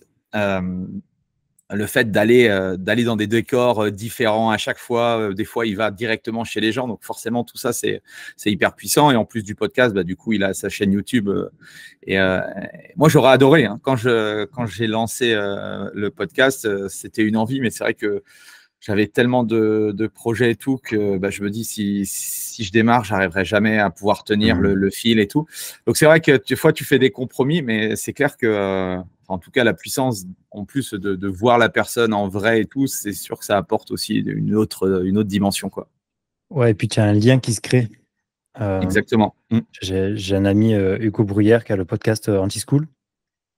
On est parti en novembre faire un tour de France pour filmer les gens. Lui faisait tout en distanciel avant OK. et lui il lui disait: «Mec, tu comprends pas que le distanciel, pour 90 des gens que tu auras, tu n'auras pas cette connexion qui se fait en présentiel». Enfin, moi, en présentiel, je le vois, le mec, tu vas peut-être, j'en sais rien, boire un café ou manger ensemble avant ou après. Tu crées vraiment quelque chose, il y a une vraie interaction. Alors qu'en distanciel, le mec, dans 1 heure, il t'aura oublié, tu vois, soit. Et il me dit: «Ouais, je pense que tu exagères et tout» et en fait, on fait le tournage, sur le mois de novembre et il me dit: «Mais effectivement, ça n'a absolument rien à voir, quoi». Il Ouais. était complètement perdu sur les premiers épisodes, comme moi j'ai pu l'être, à l'époque et tu te dis: «Mince, en fait, en étant en distanciel, tu rates un lien avec les gens qui vont avoir moins l'habitude de cet exercice-là». Et donc, au lieu de te livrer 90%, ils vont t'en livrer 20, quoi. Ouais. Et je pense que ça fait une vraie différence, une réelle différence sur la qualité du rendu derrière. Mais Alors, encore une fois, qu'est-ce que tu pourrais me conseiller? C'est quoi la logistique quand tu vas en tournage ou autre? Alors, je peux pas te montrer, mais Non, mais je tourne la caméra. J'ai un peu plus de 50 kilos de matériel ouais, ok. entre les lumières, le son, les caméras, les pieds, parce qu'il faut des pieds partout. Enfin, voilà. À peu près 50 kilos de matériel. Donc, quand je prends le train, faut t'imaginer avec 2 énormes valises, plus plein de trucs sur les épaules. Enfin, tous les mecs qui m'ont vu arriver, ils m'ont dit: «Mais t'es un malade mental, quoi». Moi, ça me fait délirer parce que je me dis: «Ouais, c'est bon, je transpire, je change de t-shirt, c'est bon, on y va, quoi». Mais la logistique, c'est tu te dis: «OK, je vais à Paris», je dis n'importe quoi, du 6 au 10 août. Tu as une liste d'intervenants et tu te dis: «OK, je vais avoir, X, Y et Z et puis si j'ai W, c'est cool aussi» et tu les contactes, tu leur dis: «Voilà, je suis à Paris de telle date à telle date. Est-ce que ça te branche de tourner une émission?» ou tu les as déjà contactés en amont et cetera. Les gens te disent soit oui, soit non et quand ils te disent oui, tu bloques le créneau directement, tu leur envoies l'adresse directement et toi, tu arrives sur place. Moi, maintenant, je sais que je prends des Airbnb. Donc je prends des gros Airbnb avec un énorme salon pour avoir, de quoi tourner et on est à 20 ou 30 balles de plus qu'un Airbnb, classique, voilà, à la nuit. C'est pas une différence énorme. Souvent, tu es dans des lieux assez calmes quand tu as des grands apparts comme ça. J'installe mon studio et les mecs, tu leur dis: «Bah, venez». Tu leur payes un café ou à manger après. Certains, quand ils viennent de très loin, ça m'est déjà arrivé de payer des frais de déplacement, mais parce qu'ils avaient des péages, ils avaient l'essence, ils avaient plein de trucs. Ça coûte jamais grand-chose et tu tournes un épisode et quand il a fini, merci, au revoir, je te tiens au courant pour la suite, et T'arrives à faire quoi? T'arrives à faire quoi? 2 épisodes? Un épisode matin, un épisode après-midi? Comment ça s'organise? ouais, sur le Tour de France, on a déjà essayé de faire 3 épisodes dans la journée, on était éreintés à la fin, quoi. Ouais, Le ok. mec, il te parle, tu arrives plus à écouter, tu es là: «Putain, qu'est-ce qu'il me dit?» Enfin, nous, on fait pas des épisodes d'une demi-heure, c'est du 2 heures presque. Donc à ça, tu rajoutais les déplacements et tout pendant le Tour de France, on était claqués. Mais en 20 jours à 2, on a tourné 40 et quelques épisodes, 45, je te dirais, épisodes, 40-45. Sachant Wow. qu'on avait des 6 heures de trajet et tout, entre les villes. Enfin, c'est un truc d'énervé. Et c'était Et le profil des personnes, c'était qui? bah, tous les gens que tu as pu voir dans ma saison Ah 2. oui, ok, Toute ok. ma saison 2, je l'ai tournée là-dessus. Ah, ok. Donc j'ai tourné mes 20 épisodes de la saison 2 là-dessus, plus un déplacement où j'en ai eu 2 autres sur Paris parce qu'ils étaient pas dispo. Donc voilà, et là, la saison 3, j'y vais un peu plus cool. Là, je reviens de tournage, je suis rentré hier. Je suis parti 1 semaine, j'ai tourné 4 épisodes, mais j'ai pris des jours de repos et tout, tu vois? Ma meuf m'a aidé. On est allé balader, on a pris des jours de repos sur Annecy, vers Clermont et je faisais un épisode par jour à peu près, de quand je voulais bosser, je disais: «J'en fais qu'un». Voilà, là, je pars à Paris la semaine prochaine et j'en ai 7.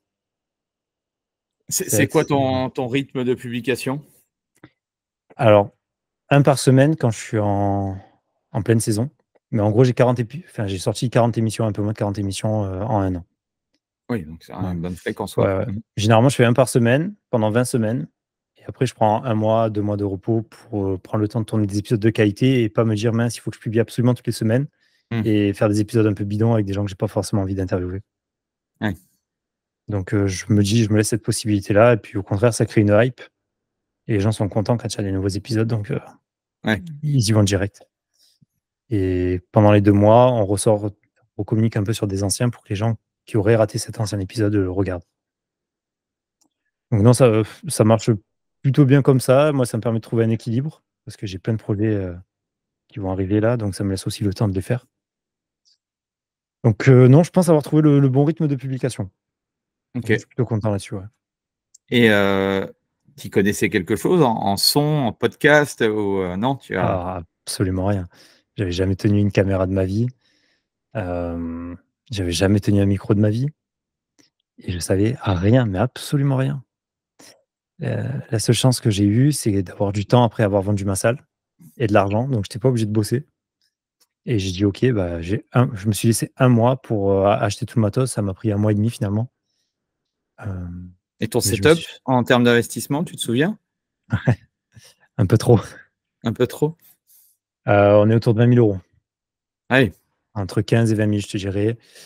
Mais ça va très vite. Enfin, tu prends une caméra, ça vaut 2 000 €. Tu rajoutes un objectif, ça vaut 1 000 €. Donc déjà, tu en as 2. Mmh. Donc ça, les lumières, c'est 600, 700, 800 balles la lumière. Il y en a 3-4. Les micros, c'est 400 balles juste micro comme ça, là. Je te parle même pas du bras qui fait 150. Les disques durs, c'est ça qui me coûte presque le plus cher, quoi. C'est les caméras et le stockage. Ah oui. Parce qu'un épisode, c'est 600 gigas. Voilà, entre la vidéo et l'audio. Donc 600 gigas, c'est je sais pas, 60 € de stockage à peu près. Ouais. Donc ça va très vite. Quand on a 20 dans la saison, ça va très, très vite. Donc ouais, il y avait ce gros investissement-là que j'ai fait au fur et à mesure parce qu'au début, je me disais: «Bon, une lumière, ça suffit». Ben, en fait, non, on en prend 2 et puis, j'étais parti sur un modèle de caméra qui finalement surchauffait. Donc là, j'ai acheté des caméras de studio. Tu vois? Donc j'ai fait plein d'erreurs, mais si j'avais pas testé, j'aurais pas pu savoir. Après, je suppose que quand les gens viennent, en interview, ils doivent se dire: «Mais le mec, c'est un professionnel, quoi». Ouais. Bah, tu as toujours un effet waouh, tu vois? Ouais, Hem, j'imagine. Là, tu vois, je te raconte un truc inédit, c'est j'ai eu Jérôme Simian en interview là, la semaine dernière, OK. qui est connu pour avoir entraîné Kevin Mayer, par exemple, pendant des années. Et j'ai tourné dans sa salle et en fait, j'arrive avec le matos, il me regarde, il me dit: «Mais qu'est-ce que c'est que ce truc, quoi?» Il me dit: «D'habitude, la télé, ils viennent m'interviewer, ils ont 2 petits trucs, et toi, tu viens avec tout ça?» Et je dis: «Ouais, mais par contre, la qualité que j'arrive à sortir derrière, en termes d'audio ou de vidéo, elle est quand même, supérieure à ce qu'on peut faire en 1080p pour la télé, quoi». Et puis sur des interviews de 10 minutes, tu as pas besoin d'avoir du matériel de fou. Sur des interviews de 2 heures, il faut que le matos, il tienne, il chauffe pas, il Mmh. te lâche pas en plein milieu, donc voilà. Donc aujourd'hui, j'ai trouvé mon setup et je vais changer juste une lumière pour en prendre une plus légère et puis c'est tout, quoi. Sinon tout le reste, je le garde. Donc non, j'ai réussi à trouver et à me former grâce à YouTube, hein. Clairement, Ouais. YouTube, les forums sur internet, tu lis, il y a tout ce que tu veux. Et après, c'est à toi de faire tes comparatifs par rapport à ce que tu es prêt à mettre en termes de budget. Et voilà, j'ai eu cette chance-là d'avoir, un bon budget pour commencer. Si je l'avais pas eu, je serais parti sur des micros à 50 balles et puis je serais monté en compétence au fur et à mesure, quoi. J'aurais filmé à Ouais. l'iPhone, et basta, quoi. Et aujourd'hui, enfin, où est-ce que tu veux emmener ce podcast? Qu'est-ce que tu veux en faire Alors de ce média? alors on a déjà commencé à l'étape 2. Heu, donc le média fonctionne bien. Je pourrais gagner ma vie en faisant que ça. Clairement, avec les OK. sponsors qu'on a, je pourrais largement gagner ma vie. Mais j'ai des ambitions un peu plus grosses que juste faire un média. Pour moi, le podcast, quand j'ai lancé ma boîte Secret d'entraîneur, heu, c'était un moyen de prospection et c'était, un investissement. Donc pour moi, j'allais perdre de l'argent, heu, en tournant mes épisodes. Aujourd'hui, c'est ce qui me rapporte le plus d'argent parce Mmh. qu'on a des sponsors entre, 1 000 et 2 000 € par épisode. Alors parce qu'on a réussi à avoir pas mal d'écoutes et pas mal d'abonnés sur les réseaux sociaux. Donc Mmh. une force d'attraction assez importante. Et mon objectif, qui a toujours été celui-là, c'est de créer un espace communautaire où tout le monde pourrait publier du contenu et qu'on devienne une encyclopédie de tout ce qui se fait dans l'entraînement et l'éducation sportive. On l'a déjà lancé, ça s'appelle le Club des entraîneurs. C'est dispo, sur secretdentraîneur.com, /le club. Tu retrouves en fait un espace qui aujourd'hui, prix de lancement, coûte 10 € par mois. Donc, j'aime bien dire: «Ça coûte moins cher qu'une pizza les gars, me dites pas que c'est cher, quoi». Et on a beaucoup d'experts français qui viennent publier du contenu et nous, on en publie aussi. Donc tu trouves, des résumés de thèse, parce que pour moi, c'est important de faire ce lien science et terrain. Donc il y a des thésards qui viennent en vidéo comme on le fait là, mais pareil en présentiel, résumer leur thèse en moins de 10 minutes, sans OK. aucun discours scientifique. Donc super intéressant parce que tu vois sur quoi l'avenir, sera fait. Donc tu peux anticiper, si un petit peu malin sur certains points. Donc il y a ça, il y a des résumés d'articles scientifiques pareil, très simplifiés. Il y a des articles de blog, sur, par exemple, l'entraînement de l'enfant qui a été fait par Sébastien Rattel, qui est le plus grand spécialiste de l'entraînement de l'enfant au monde. On a plein d'auteurs qui viennent, des experts, des entraîneurs experts qui viennent publier du contenu en permanence. Mais on a aussi des masterclass, on a des tours de enfin, énormément de contenu. C'est-à-dire que tous les jours, tu as des choses qui sortent dessus. Donc pour 10 € par mois, je pense que ça va. Et donc, mon objectif, c'est d'avoir autour de 2000, 3000 abonnés sur cette plateforme-là.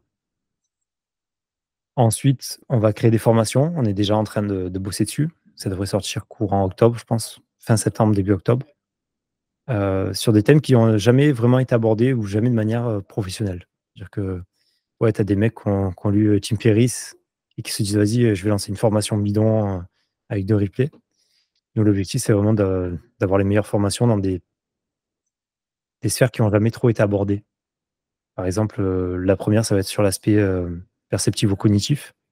Donc, comment est-ce que je perçois une information pendant ma pratique sportive et quelles décisions je vais prendre par rapport à ça. Et comment est-ce qu'on entraîne cette prise de décision-là. On en a sur les techniques de course. Comment est-ce que je reprends des appuis en sport co par rapport à un sprint ou en trail. Là, on va aborder absolument tous les patterns de course. Voilà, on va en avoir sur la force, sur la vitesse. Il y a déjà 1 an de contenu qui est en train d'être travaillé. Et donc, l'objectif à terme, c'est vraiment de devenir absolument incontournable dans la prise d'informations et de formation pour les éducateurs sportifs en France, quoi. Et j'espère que ça devra prendre forme, je pense, fin 2024, début 2025, à être vraiment, vraiment bien, quoi. Excellent. Et quelles sont les problématiques que tu rencontres aujourd'hui, si tu as quelques problématiques? Alors, problématique, c'est tout ce qui va être l'aspect technologique, parce que je viens pas du milieu de l'informatique, du monde de l'informatique. Et aujourd'hui, clairement, pour ceux qui connaissent un peu le business, je crée un modèle SaaS, mais je maîtrise absolument pas les outils. Donc aujourd'hui, je suis en train d'essayer de maîtriser ces outils-là et comprendre, tu vois, là, j'avais fait un site internet qu'on est en train de refaire alors que ça fait un an qu'on l'a créé, quoi. Parce que, en fait, les outils que le mec avait choisis, ils sont pas du tout bons, ils sont pas adaptés et je perds beaucoup de clients à cause de ça. Enfin, c'est même pas que je les perds pas, c'est que je les transforme pas, en fait, à cause de ça. Parce que le système est trop complexe, il doit s'inscrire à 2 endroits, enfin, c'est pas bon. Donc ça, pour moi, c'est une vraie difficulté.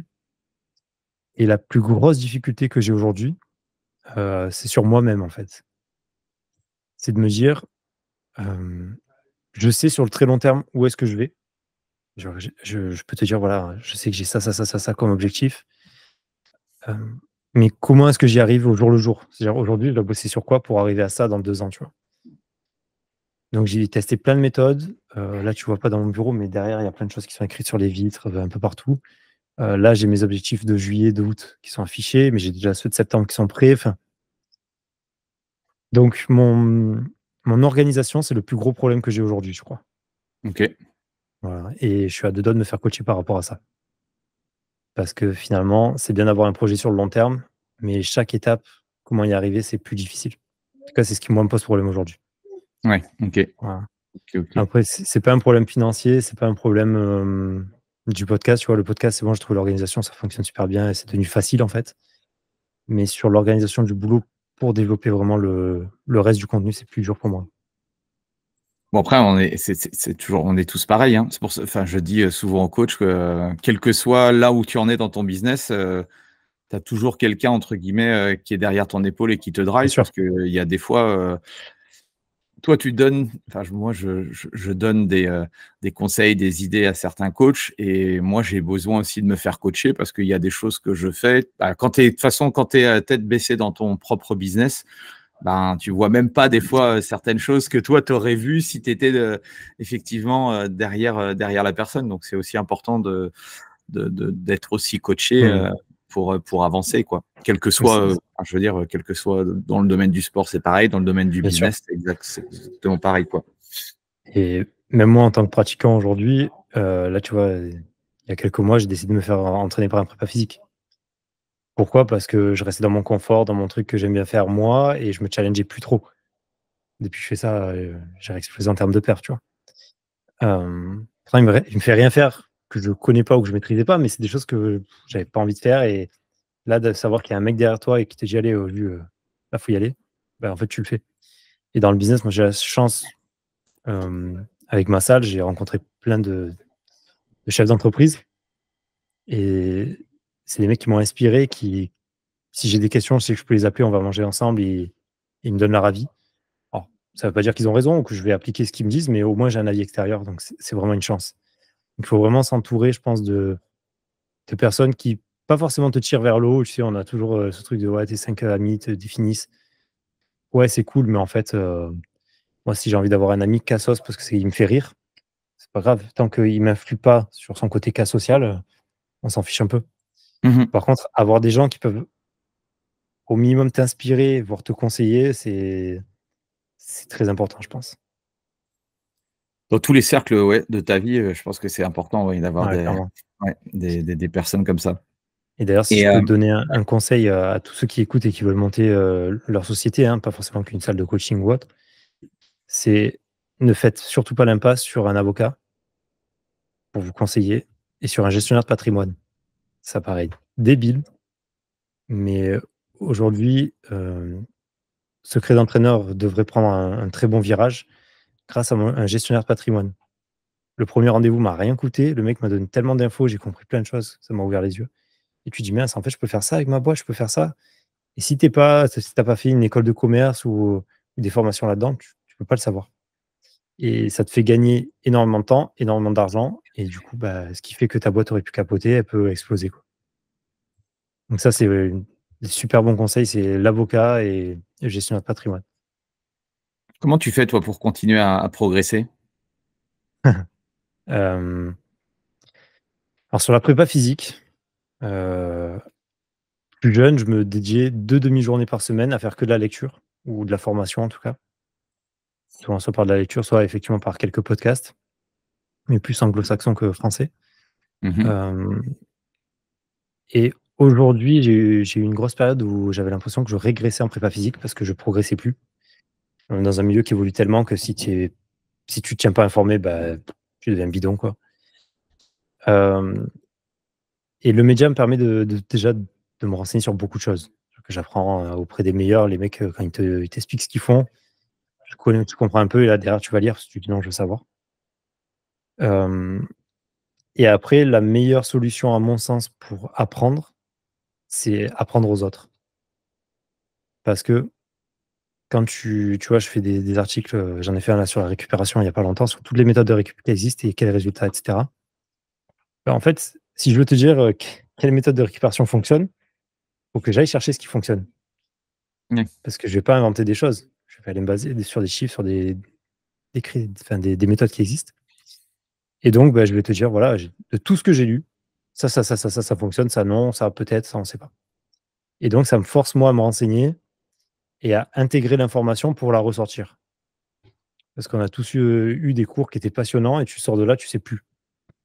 En fait, à mon sens, si tu n'arrives pas à ressortir simplement les choses comme si tu parlais à un gamin de 15 ans ou à 12 ans, c'est que tu maîtrises pas encore assez le sujet pour le simplifier. Mmh.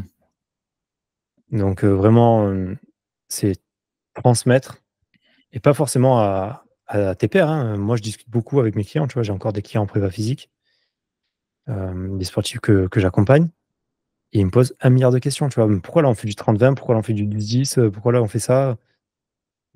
Viens, on discute et je t'explique et si tu as pas compris, c'est que moi, j'ai pas été bon et ça, moi, je sais que c'est quelque chose que je fais en permanence. Et après, je lis beaucoup, voilà, j'essaie de me renseigner un peu sur tout ce qui se fait, mais le plus facile pour se former, je pense que c'est de transmettre parce que quand tu vas expliquer quelque chose à quelqu'un, si tu te rends compte que tu bégayes, c'est qu'il te manque des infos et donc il faut aller les chercher. Quelle est ta part aujourd'hui sur, la partie, devenir, meilleur en prépa physique, la partie meilleure en entrepreneuriat, gérer pro, privé? Comment tu fais pour tout faire? Hem, alors j'ai beaucoup évolué sur cette question ces 6-8 derniers mois. Quelqu'un qui adore travailler. Hem, je sors pas, j'aime pas ça. Partir en vacances, je ça me branche pas forcément. Tu vois, voyager et cetera, ça me branche pas. Je vois ma copine qui est passionnée de voyage, moi, si on fait un resto à côté de la maison ou au Portugal, c'est pareil, hein, enfin, c'est un resto. Et donc il y a quelques mois, tu m'aurais demandé, je t'aurais dit la vie pro, enfin la vie pro supérieure au perso et je m'en tape, quoi. C'est-à-dire que là, je suis à mon bureau, souvent j'y suis jusqu'à minuit, 1 heure du mat. Tu vois? Même encore aujourd'hui, Mais par contre, aujourd'hui, je m'interdis de travailler le week-end. Tu vois? Ou vraiment des petites tâches, mais minimum un jour off dans la semaine, voire 2, parce que sur le long terme, en fait, sinon tu tiens pas. Après ma part de progression en prépa physique et entrepreneuriale, je pense clairement qu'aujourd'hui, je m'éloigne de plus en plus de la prépa physique, opérative. Hem, alors je vais pas dire que je suis dans la théorie, parce que je garde des athlètes en suivi et j'en garderai tout le temps parce que sinon, pour moi, je suis plus crédible là-dedans. Mais je tente beaucoup moins de choses parce que, bah, j'ai moins d'athlètes, en fait. Aujourd'hui, j'entraîne 3 sportifs pros, Mmh. hem et j'ai encore 3-4 coachings de ma salle parce que c'est des gens juste que j'adore, c'est des potes plus qu'autre chose. Donc ça me prend 3 demi-journées par semaine. Ou à l'époque, je faisais 60 heures de prépa physique dans la semaine, donc forcément, je teste moins de choses. Mais par contre, au niveau théorique, je bosse beaucoup plus. Je lis tout ce qui se fait, ou en tout cas j'essaye, parce qu'il se fait tellement de choses mais j'essaie de me tenir au courant sur tout ça. J'échange avec beaucoup d'entraîneurs et en même temps, si je développe pas mon côté entrepreneurial, bah, demain je suis mort et il faut que je redevienne salarié. Sachant que j'investis quand même beaucoup dans ce grade d'entraîneur. Donc je me dis: «On va être sur du, 60-40 en faveur de l'entrepreneuriat». Voilà, OK. parce que et puis en plus ça me plaît. Pour moi, c'est, aussi une forme de jeu. C'est je teste des choses et je vois si ça fonctionne, tu vois? C'est un peu au Monopoly, j'achète, rue de la Paix, ça me coûte cher et puis on verra si c'est rentable et puis, si j'arrive à m'en sortir. Mmh. Donc voilà. Sauf que là, tu peux un peu piper les dés, en entrepreneuriat, chose que tu peux pas forcément faire au Monopoly. Yes. Et si tu devais nous donner 2 à 3 livres ou ressources qui seraient intéressants pour les pros qui nous écoutent, même si je sais que tu dois Hem, tu as beaucoup, beaucoup de contenu, ou les voilà, des livres qui non, t'ont marqué et qui pourraient, inspirer aussi, la communauté? alors, hem, je réfléchis, hein. Je vais t'en donner 3 sur 3 thèmes totalement différents. Allez, même 4, parce que je vais faire une doublette en premier. Er J'adore la philosophie stoïcienne. Je sais pas si tu connais un petit peu? Ouais. Heu, donc il y a «Lettres à Lucilius» de Marc Aurèle, de Sénèque, pardon, et «Pensées à moi-même» de Marc Aurèle. Mmh. C'est 2 livres que je relis tous les ans, qui sont assez courts à lire. C'est des conseils d'ordre général. Heu, Dans le premier, Sénèque écrit à Lucilius, qui est un de ses apprentis, et Lucilius lui pose plein de questions, mais surtout sur, la vie, sur la mort, sur le travail, sur la passion, sur les rapports avec les gens. Et ce livre, hem, est vraiment pas très compliqué à lire, je trouve. Et juste, il te met des claques et tu as beau le relire, tu redécouvres des choses, tu vois? Et ça te drive un petit peu dans le mindset. En tout cas, moi, ça me drive énormément et je suis très friand de ça. Et Marc Aurèle, c'est beaucoup de conseils pour te driver toi-même, pas par rapport aux autres. Et ces 2 livres, moi, me marquent énormément et c'est vrai que, ouais, au moins une fois par an, je les relis et je prends des notes, enfin, genre, tu vois, lettre à Lucilius, j'ai un cahier où je marque un peu tout. La lettre 1, elle dit ça, la 2, elle dit ça, là, moi, j'ai compris ça et puis je vais voir, ce que d'autres en disent pour essayer de vraiment comprendre l'essence du livre. Donc ces 2 livres-là. Après pour, l'entraînement, je regarde ma bibliothèque, je triche, hein, mais, hem, à défaut de lire les livres de Franz Bosch, qui sont peut-être un peu complexes à la compréhension pour la plupart des gens. Je sais même pas s'ils sont traduits en français, je sais pas. Je pense pas, non. Peut-être pas tous en tout cas. Mmh. Donc, un truc en français qui peut être bien, c'est, un livre qui transmet beaucoup de choses, je trouve. C'est le livre de Benjamin Delmoral. Alors, je suis désolé, j'ai plus le nom. Attends, je vais essayer de chercher vite fait. Heu Benjamin Delmoral, qui est un préparateur physique dans le rugby, qui aujourd'hui est à Montpellier, qui était au Loup avant. Il a un site qui s'appelle physiqueperformance.com et où il vend son livre. Boutique, je dis ça, c'était à 2 secondes. Voilà, Vas-y, préparation vas-y. physique, prophylaxie et performance. Voilà. C'est un livre qui aborde absolument tout sur l'entraînement, la prépa physique et je le trouve très bon, en fait. Donc j'adore ce qu'il fait. Donc celui-là, je le conseillerais. OK. Et après pour les Pour les coachs, parce que toi, tu as un public plus de coachs sportifs. Plus de coach dans l'univers de coaching, ouais. J'imagine que tu dois créer du contenu, donc je dirais 2 livres.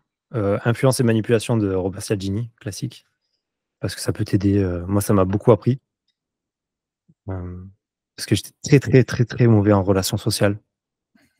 Mais vraiment très mauvais, et j'ai mis ça en En application. application, merci, chercher le terme.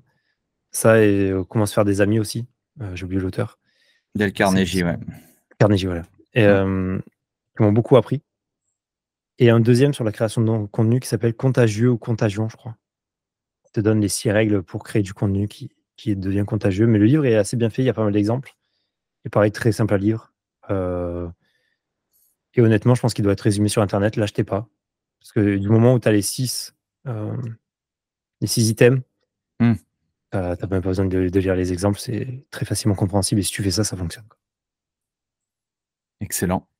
Donc ça, c'est les livres. Bon, ça fait un peu plus que prévu du coup, mais c'est des livres qui se lisent très facilement. Très facilement, qui sont très intéressants. Tu vois Secret d'entraîneur jusqu'à la fin de ta vie? Ou tu as d'autres projets que tu aimerais justement mettre en application? Ou aujourd'hui, tu es vraiment focus sur ce projet-là? Alors, aujourd'hui, je suis extrêmement focus là-dessus pour 2 raisons. C'est déjà que ça me passionne, déjà pas mal, et je pense qu'il y a moyen de faire de Secret d'entraîneur une énorme machine en France et en francophonie de manière générale. Mais vraiment énorme, parce qu'aujourd'hui, la formation continue dans le milieu de l'éducation sportive, ça n'existe pas. Et j'ai réussi à développer un réseau, et je veux dire, j'ai une qualité, c'est celle d'arriver à emmener les gens avec moi. Tu vois, quand je leur présente le projet, tout le monde dit: «Putain, c'est trop bien, vas-y, pas de souci, je viens avec toi, quoi».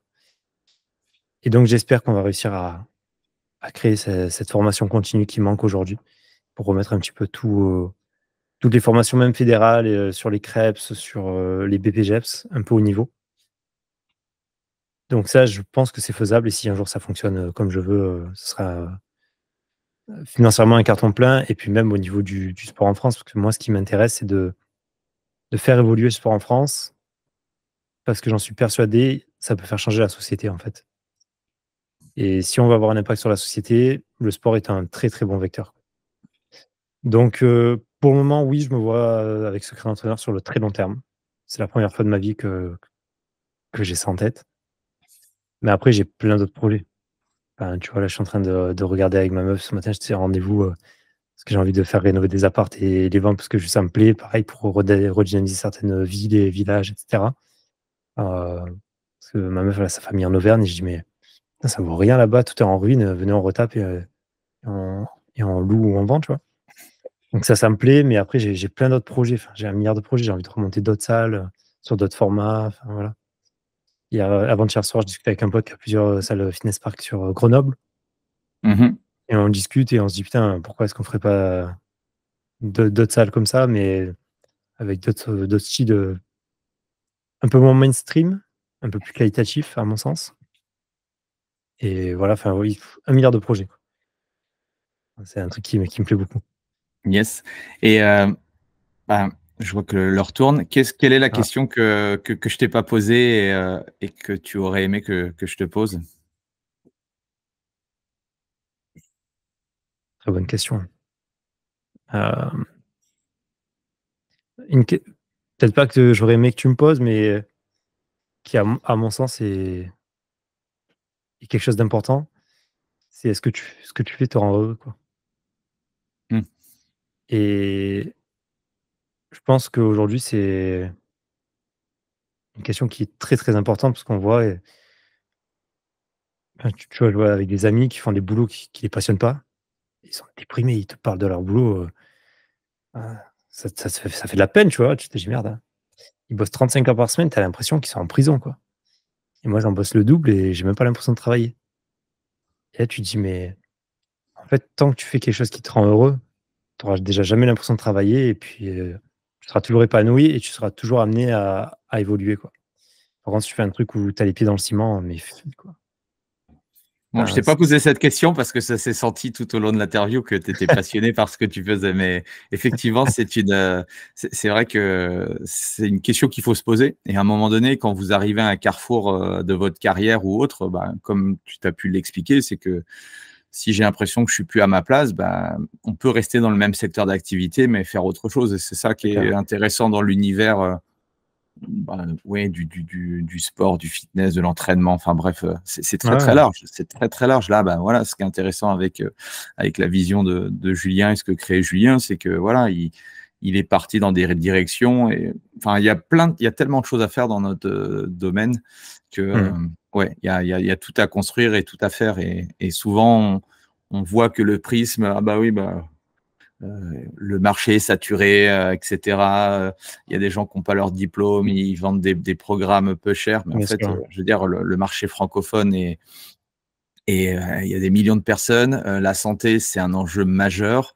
Donc, il y a énormément d'opportunités et de potentiel pour ceux et celles qui ont envie de sortir du cadre une nouvelle fois, parce que c'est en sortant du cadre que on va dire les vraies opportunités arrivent, quoi. Si c'est pour faire un énième chose, ça va pas marcher, ça c'est sûr. Ouais, et puis, tu vois, j'ai eu cette discussion avec ma meuf il y a pas longtemps, parce qu'elle était salariée, elle a fini son contrat. Et elle a vraiment l'esprit entrepreneurial, tu vois. Et je lui dis, mais pourquoi est-ce que tu te fais chier pourquoi tu t'ennuies ou tu t'embêtes à chercher un nouveau CDI, etc. Je lui dis, tu as des compétences que moi, en tant que chef d'entreprise, je serais prêt à payer des freelances parce que j'en aurais pas forcément besoin tout le temps, mais des milliers d'euros par mois, quoi. Et je lui dis, mais vends ça plutôt. Elle me dit, non, mais j'ai aucun concept innovant. Et je dis, ok, est-ce que ta supérette du coin, elle a un truc innovant? Elle me dit, non. Je dis, ok, tu y vas quand même. Elle me dit, oui, j'en ai besoin. Je dis, donc tu as tout compris. C'est pas Enfin, tu vois, des kebabs, ils s'en ouvrent 10 par jour. Pourquoi est-ce qu'ils s'en ouvrent 10 par jour? Parce que les gens, ils vont bouffer des kebabs, tu vois. Ils devraient mieux faire du sport. Et tu dis, des fois, on cherche vraiment la bonne idée, le truc, le machin. En fait, contente-toi d'ouvrir quelque chose qui fonctionne, mais fais le mieux que les autres. C'est-à-dire, mets-y ton âme, prends l'humain en compte, et ça marchera, tu vois. Quand tu fais du coaching et que les mecs, ils arrivent, tu leur dis même pas bonjour, allez, vas-y, on commence. Ouais, le mec qui arrive et qui a le sourire et qui le fera mieux que toi, tu vas dégager. Et celui qui le lance, il prendra ta place, quoi. Donc, je pense pas qu'il faille réinventer la roue, mais il faut faire un truc mieux que les autres. Ça, c'est clair. Après, chacun fait ce qu'il veut, hein, mais je pense que c'est ça. Et dans le sport, on a la chance d'avoir des compétences qui sont demandées dans beaucoup, beaucoup de milieux. Donc, tu pourras toujours, oui, effectivement, naviguer à droite, à gauche dans ces milieux-là, c'est certain. Merci en tout cas du partage, c'était super inspirant et très intéressant. Il y a plein de choses, je pense que j'ai retenu et que je vais pouvoir aussi implémenter. Dernier petit message, où est-ce qu'on peut, tu nous as parlé de secret d'entraîneur, où est-ce qu'on peut, où est-ce qu'on peut te suivre pour ceux qui sont intéressés pour continuer justement à progresser dans leur niveau d'expertise, où est-ce qu'on les dirige? Alors, honnêtement, secret d'entraîneur ou sur LinkedIn, sachant que j'ai une community manager, si vous voulez m'envoyer un message, dites que vous voulez me parler à moi. Comme ça, elle me redirige et là, je réponds. Parce que sinon, elle répondra à elle. Mais vraiment, Instagram, Facebook, où vous voulez, sur secret d'entraîneur. secretdentraîneur.com/le club pour ceux qui veulent s'inscrire et découvrir notre communauté. Le podcast sur tous les réseaux, toutes les plateformes YouTube, Spotify, Apple Podcast. Et moi, en perso, je ne partage pas grand-chose. C'est-à-dire que oui, j'ai un Instagram perso. Vous verrez 10 photos depuis 2018. Je ne publie rien parce que j'aime pas les réseaux, ça me saoule. Pour moi, c'est une perte de temps. Donc, j'y publie pas grand-chose. Par contre, vous pouvez m'envoyer des messages, j'y répondrai toujours. LinkedIn, je suis un peu plus présent. Et voilà, hein. Ça fait déjà pas mal d'endroits pour me trouver. C'est déjà pas mal. Je mettrai tout ça de toute façon dans les liens de l'épisode. Merci Julien, en tout cas. Merci à tous d'être arrivé à 1h, peut-être un petit peu plus d'1h20, 1h30. Et puis nous, on se retrouve du coup la semaine prochaine pour un nouvel invité. Allez, salut tout le monde. Merci, salut.